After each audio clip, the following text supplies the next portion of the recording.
Hey, hey, party people. It's a beautiful day for music. It's a wonderful day for sound. As you can see here, I have a close-up, particularly on my left hand, because we will be talking about how to build different ideas as far as your left hand grip and how we can make these things, comfortable, efficient, and hopefully to help you kind of build some of your left hand chops and things. So hopefully this is a pretty good angle for you. What I'm going to be doing here is starting off kind of from the very beginning, talking about the actual angle, and kind of moving along quickly, because the biggest thing you need to do is just immediately start playing with this particular grip. The first thing I'm going to do is kind of hold up my hand like I'm giving a handshake here. Notice that my actual muscles are sort of in line as far as my forearm to the ground here, right? And I want that to be nice and relaxed. Notice also that there's a little bit of space here in between my elbow and then the side of my actual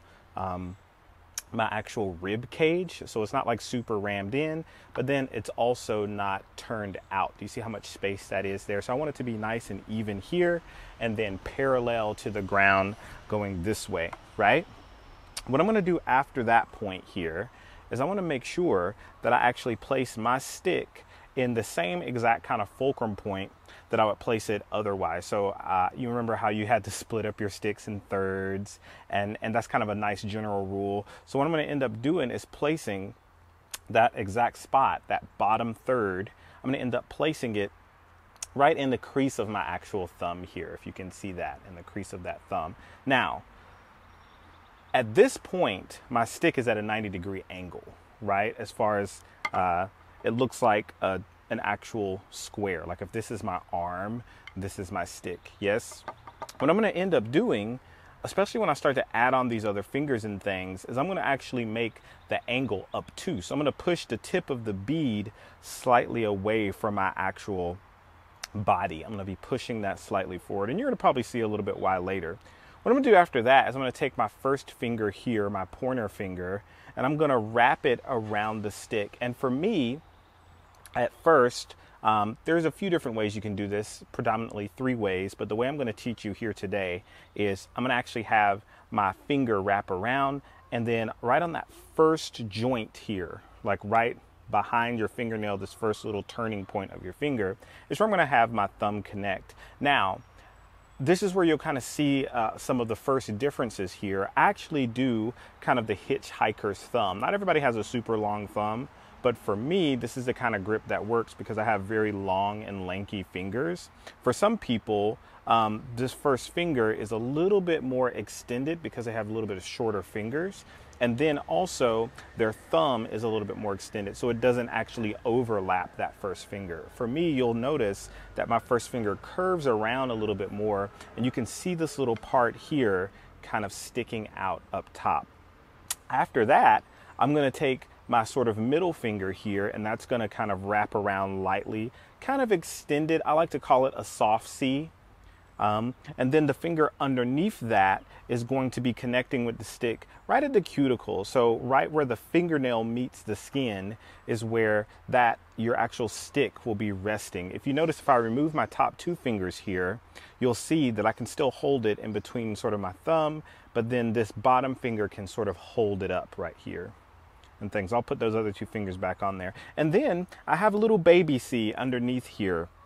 And notice that that's kind of hitting what I call the wall, which just means that it's not sinking underneath this other finger, right? If you saw that from the inside, it looks like this finger is kind of creeping inside of your hand. I don't want it to do that. I want it to be right in line with the other fingers of my hand here. And if I do this, at least in a way that's fairly consistent, at least from the beginning, you'll notice that there's not a whole lot of gaps here in between my hand. There's not any like spaces. I'm not super tense with this first finger sticking out. There are some people who play like that, but at least generally for right now, this is kind of how we're going to have our stick set up. Now, I'm going to move my other stick out of the way so we can talk about how that relates to your actual positioning on the drum. Of course, I want to start off with my bead right in the middle of my actual pad here, and I'll turn a little bit to the side so you can see a little bit more so of what's happening with my left hand. So my bead is right in the middle of my pad here, and at least for me, there's a few different ideas as far as the exact angle of the stick. I would say it's 3 predominant ideas. But the one I'm going to go with here is my bead is kind of barely off of the head here. And then I really have only like sort of 1 finger of space from the back part. So if I put like a little drop of water, it would slowly go down to the bead of the stick, right? It would slowly travel down. Some people like a little bit more of an angle. Some people like an extreme angle. And then some people actually like it to be fairly flat. So the bead is a little bit further away from the drum, but it's at the same distance as the back part. So it just really depends on your particular school and your particular instructor and their lineage and how they've learned. But this is kind of the way that I start off doing it here and things. So that's pretty much the angle. This angle from my forearm going to my stick is a little bit wider than 90 degrees. And then my actual thumb here is kind of facing up, that thumbnail. For me, I more so look at the back part of my thumb to make sure that's facing up. My actual thumb isn't facing towards me. Do you see how that angle here isn't facing this way? Like my actual fingernail on my thumbnail, I guess you could call it. So my actual back knuckle portion here of my thumb is facing straight up. And then my actual thumbnail is facing slightly away from me and things. So that's how I can sort of check that out. What I'm going to do here, so you can see the inside of my hand, I'm going to open my phone and go to my video app and film this from the inside here. So hopefully you can see this positioning. You can notice that my inside finger isn't sort of crushing in or like sticking out anywhere. It's a nice, beautiful C. And you can see that little overlap of my thumb happening there, right? Nice, relaxed arms. Cool. So I'll stop that video. Now, the first thing we want to do to practice a little bit of the motion here when I'm actually playing this is I want to get rid of the rest of like my bottom 3 fingers. And the reason I'm trying to do that is I want to get to playing legato rebound strokes as soon as possible, because it really reinforces the way I'm going to be sort of turning my wrist and how I'm going to sort of be relaxing that whole left side. So what I'm going to do is just start playing 8th notes. It's going to be nice and relaxed with my 8th notes. And I'm going to immediately let these bottom 3 fingers go, just so I can practice having a relaxed but firm enough grip to keep the stick in the back part of my hand. And yeah, let's see what happens. We'll go this fast. 1 and 2 and 3 and 4 and 1, 2, ready, and 1 and 2 and 3 and 4 and 1 and 2. And a lot of times I like to kind of squiggle around a little bit just to make sure there's not a whole lot of pressure in my shoulders. I want to make sure I'm sitting up straight, nice and relaxed. Those bottom 3 fingers are kind of out of the way. I'm going to do a little bit more squiggling around, shaking out all tension in my body here. I'm not really trying to keep my elbow still, so you'll notice that it's sort of moving because it is connected to my body. But the main thing that's turning here is that wrist. So no tension in that shoulder, no tension in the back part of my arm back here. I'm just going to practice doing that. Now for you, your stick might be kind of sliding up and down, kind of the stick and things as we're kind of going. Totally fine. As your thumb and that first index muscle gets a little bit stronger, you're going to notice that your stick will end up staying in that fulcrum spot a whole lot better. Wonderful, wonderful. Now, as you practice this a whole lot and you get more and more comfortable with this sort of motion here, what I want you to do is kind of practice putting those bottom 3 fingers back on the stick. And they're, at least for right now, just along for the ride. There's no sort of articulation or stopping the stick or ornamentation that they're really needed for doing something that's just basic. But we do want them to be close and ready to go. I like to think about it as like a tool bag. It's still around my waist if I'm a construction worker. So that's how I think about that. I'm going to take them back off, and you're going to notice nothing should really change about my sound or my motion of the stick. Putting them back on, nothing is impeded. Everything is free flowing like the beautiful water in Colorado. Colorado. Wonderful, wonderful. I'm going to speed it up just a little bit, taking those fingers back off. Once again, doing the little squirmies, making sure I shake all of that tension and pressure out of my arm. Very nice, baby. Making sure that I'm sitting up straight. A lot of times what I'll end up doing is looking away from that hand, just to make sure I'm not focusing on it too much and kind of getting this dip shoulder lean down thing. Yep, putting those fingers back on, making sure I don't have any extra tension. My motion stays absolutely the same. Taking them back off. And I'll keep doing that over and over until I find that I have a nice consistent stroke. Right now, also notice that I'm not trying to turn like back as far as I can. I'm only at kind of like a forte, a mezzo forte.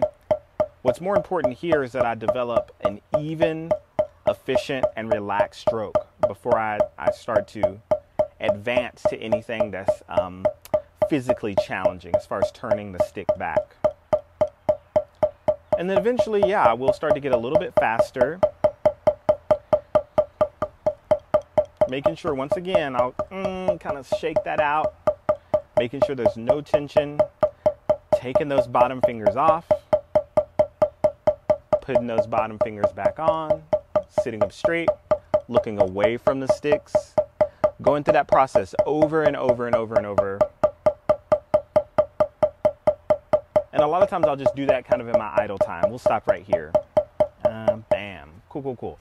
Now, when I'm doing this, and once I actually kind of get to the point where I'm nice and comfortable with that type of motion, what I want to end up doing is going back and doing the same thing with some sort of doubles, right? So kind of playing 2 notes at a time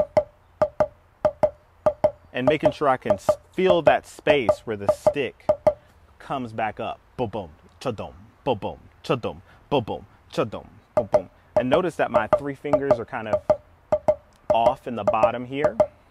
Still a nice, solid and firm connection up top.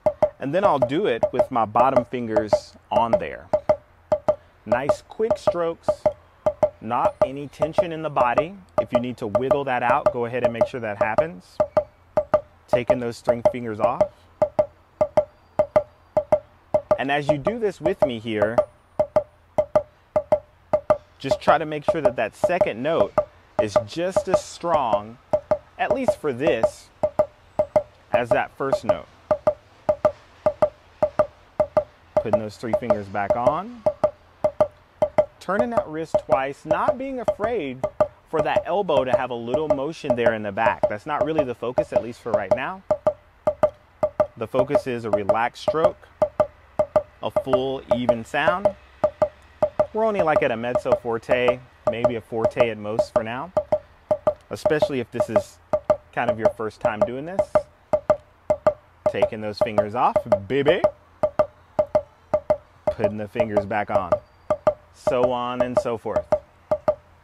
Cool. Now, once you get used to doing those first 2 things, you immediately want to start to build up a little bit of this first finger kind of thumb connection with this index finger. Now, one of the best ways I've found to do this is to actually go past or to do too much, right?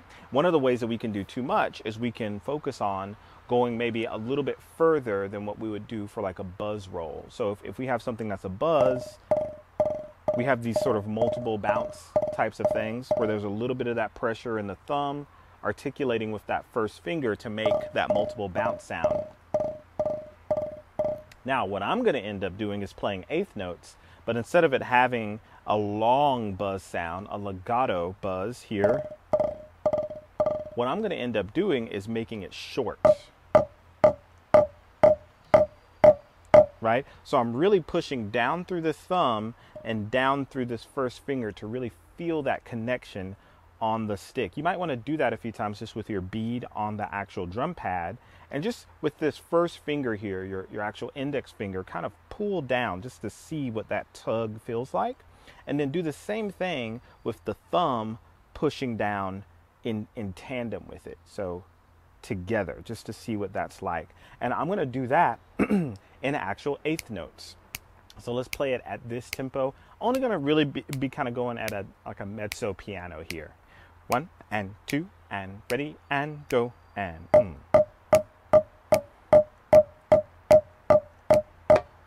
And once again, this very short kind of dry crush thing is going to feel like it's way too much.